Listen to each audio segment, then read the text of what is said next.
Hello everyone, welcome back to Chinmay Tutorials. Today I'm here again with an important video जो बच्चे दिसंबर 20 में CS executive appear करने जा रहे हैं उनके लिए आज फिर से मैं कुछ प्लानिंग लेके आई हूँ, तो प्लीज़ ध्यान से सुनिएगा सब लोग। देखिए आज हम लोग EBCL जो आपका सब्जेक्ट है पेपर नंबर 7 मॉड्यूल नंबर 2 उसका स्ट्रेटेजी डिसाइड करेंगे कि आपको किस तरह से उस सब्जेक्ट की तैयारी करनी है।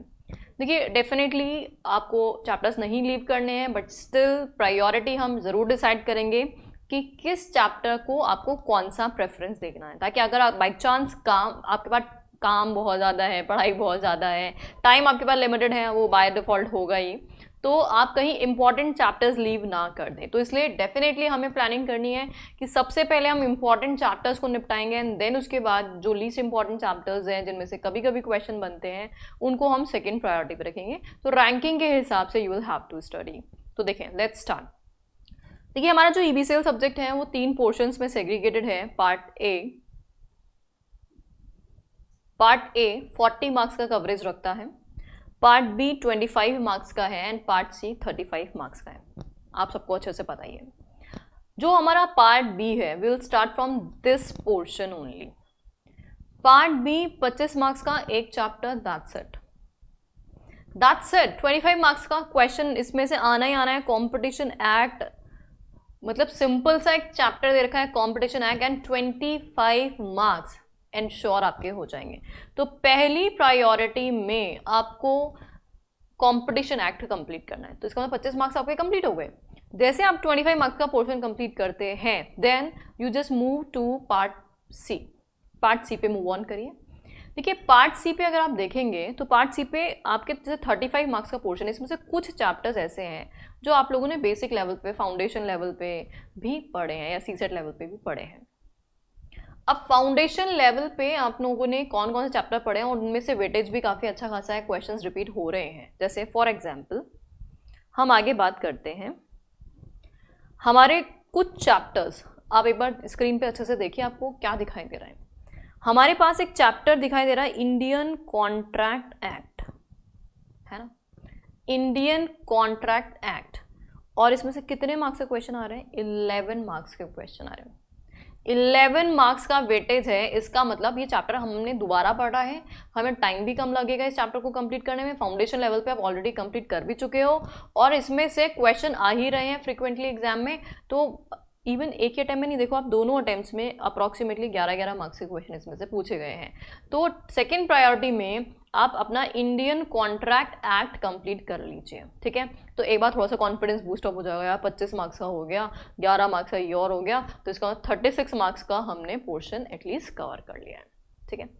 फिर उसके बाद यहाँ पे छोटे छोटे चैप्टर्स और हैं, जैसे we can see negotiable instrument. तो नेगोशिएबल इंस्ट्रूमेंट में से भी हर बार क्वेश्चन बन ही रहा है, on an average 4 to 7 marks का क्वेश्चन के बीच में वेरी कर ही रहा है।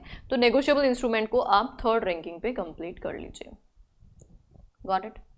सिंपल छोटे छोटे से चैप्टर्स हैं, हमने इतने कम टाइम में काफ़ी अच्छा खासा वेटेज कंप्लीट किया। 25 मार्क्स का एक चैप्टर कॉम्पिटिशन एक्ट, अल्टीमेटली मतलब एकदम मगअप कर लो उसको, तो रट लो अच्छे से।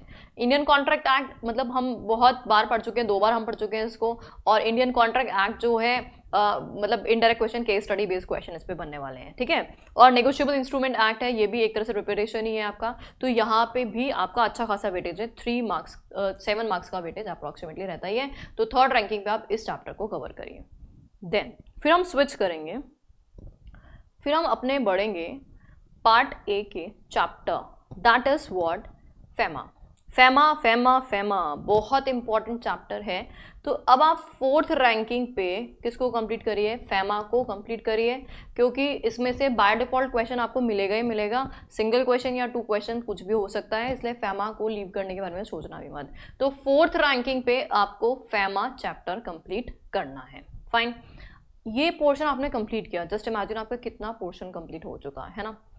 अब ग्रेजुअली हम डिसाइड करेंगे रैंकिंग, जिनमें से हर अटेम्प्ट में क्वेश्चन बन ही रहा है चैप्टर्स में, उनको हम कंप्लीट करेंगे and then rest of the chapters फिर लास्ट में देखते रहेंगे कि कैसा कैसा टाइम हमें बच रहा है।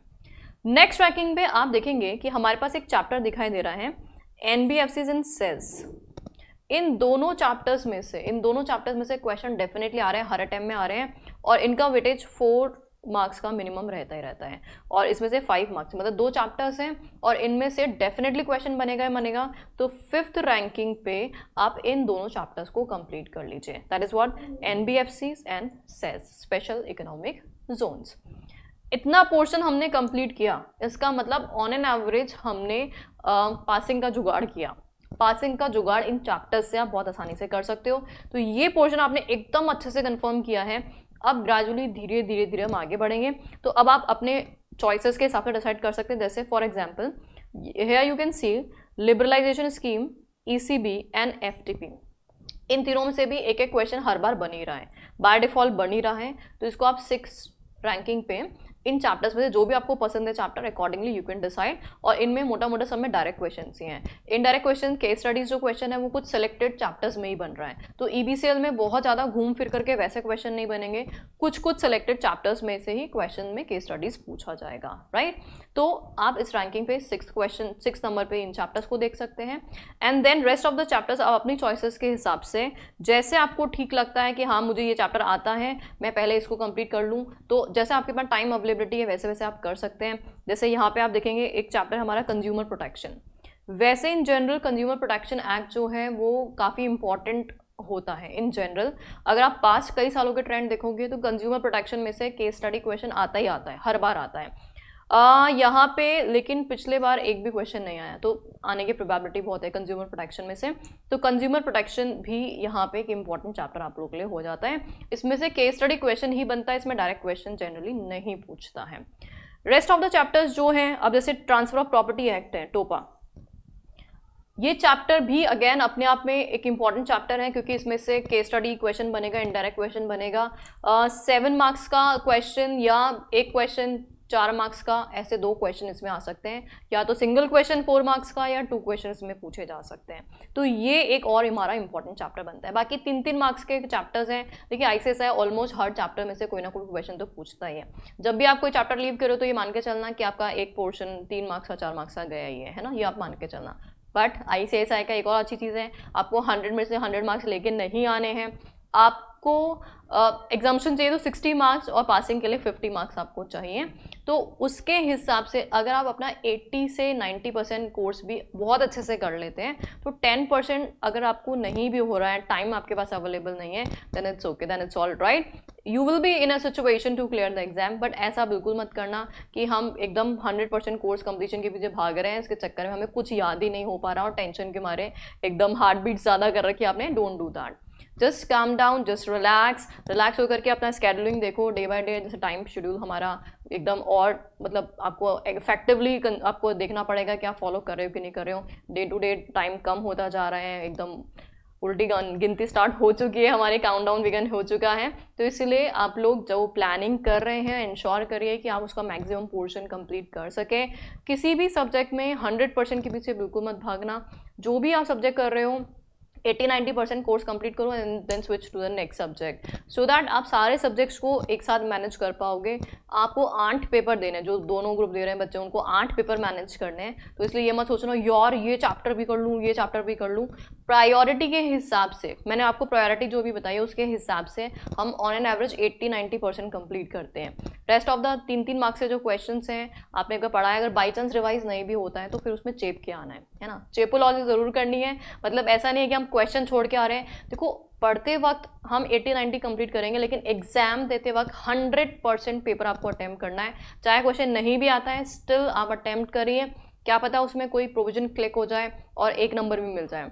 CS में एक नंबर बहुत ज़्यादा इंपॉर्टेंट होता है, इसलिए 1 नंबर भी आपको चुराना है कहीं से भी, इसलिए अटेम्प्ट ज़रूर करना। आपको कंक्लूजन नहीं समझ में आ रहा क्वेश्चन का, प्रोविजन ज़रूर डाल के आना, ताकि उस प्रोविजन के मार्क्स डेफिनेटली आपको मिलेंगे। If you are not sure कि इसमें येस करना है कि नो करना है, no issues at all, do not put conclusion, आप उसमें प्रोविजन डाल के आ जाइए। और इफ़ यू आर श्योर तो डेफिनेटली कंक्लूजन आपको डालना ही डालना है। Got it? तो इस तरह से आपको अपने EBCL को प्रिपेयर करना है, और जितने भी पेपर्स हैं उन सब में सेम स्ट्रेटजी आपको फॉलो करनी है। Thank you so much.